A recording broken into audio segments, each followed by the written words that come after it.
বিএনপিকে জিতানোর জন্য না, আমি বিএনপি করে বলে বলছি না, বিএনপি ছাড়া আর কোনো দ্বিতীয় দল নেই বাংলাদেশ পরিচালনায়,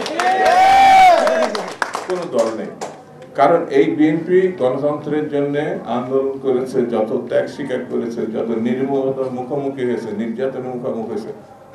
আমি অন্যদেরকে ছোট করছি না, মানুষ বিএনপিকে পছন্দ করে, মানুষ বেগম জিয়াকে পছন্দ করে, মানুষ তারেক সাহেবকে পছন্দ করে। আল্লাহ হয়তো মেহেরবান, আগামী ভবিষ্যতের প্রধানমন্ত্রী তিনি নির্ধারণ করে রেখেছেন, সেটা বিএনপির মধ্যে থেকেই আসবে। এটা আমার কাছে এতদিনের রাজনীতি, 50 বছরের রাজনীতির জীবনে এটা আমার বিশ্বাস। বিএনপির ধৈর্যের সঙ্গে অপেক্ষা করছে।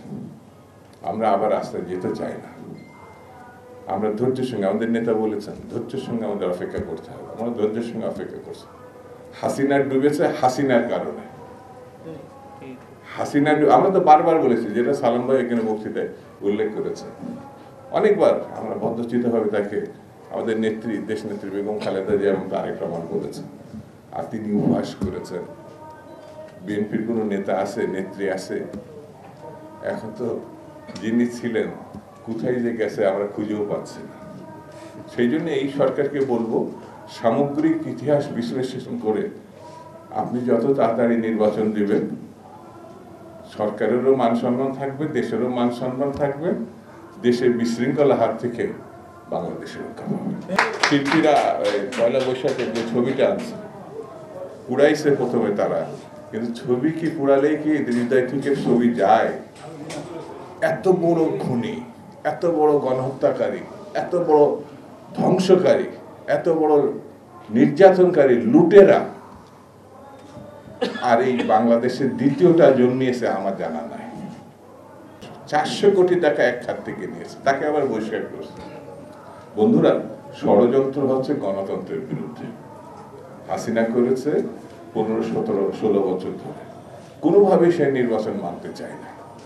একটা জালিয়াতির নির্বাচন করে বারবার, তার চেহারা দেখলে মনে হয় যে একটা, বললে তো আপনারা অনেকে হয়তো অখুশি হতে পারে, ডাইনি সুলভ চেয়ার।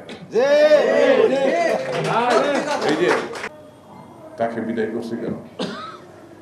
গণতন্ত্রের প্রত্যাশায় এখনো যদি ভোটের কথা দাবি জানাতে হয়, এর থেকে লজ্জাস করার কোনো ঘটনা আসে। আমার কাছে মনে হয়, আমি বেশি বক্তৃতা আজকে করবো না, শুধু এতটুকু বলি, এই আন্দোলনে যারা কখনোই ছিল না তারা এখন সরকার পরিচালনা করছে। আমি তাদেরকে ছোট করছি না। একটা মামলা তাদের গণতন্ত্র চাওয়ার কারণে, রাস্তায় মিছিল করার কারণে, শুধু ডক্টর ইউনূস বা তার উপদেষ্টাদের কথা বলছি না, যারা সরকার পরিচালনা করছে তাদের কারণে ছিল না।